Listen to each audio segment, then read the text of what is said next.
Қазақ халқының мақтанышы, халық қаһарманы Рахымжан Қошқарбаев атамыздың немересі Дәурен Қошқарбаев тағы қошемет.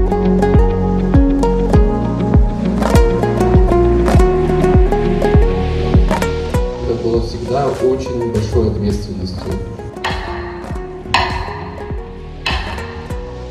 Рахмет, ребята,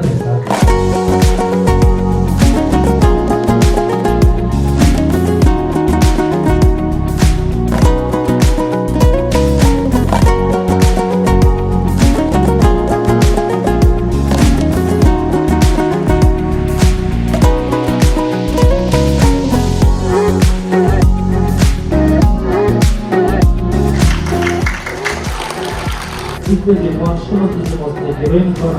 Atlan diye rahmetimiz var.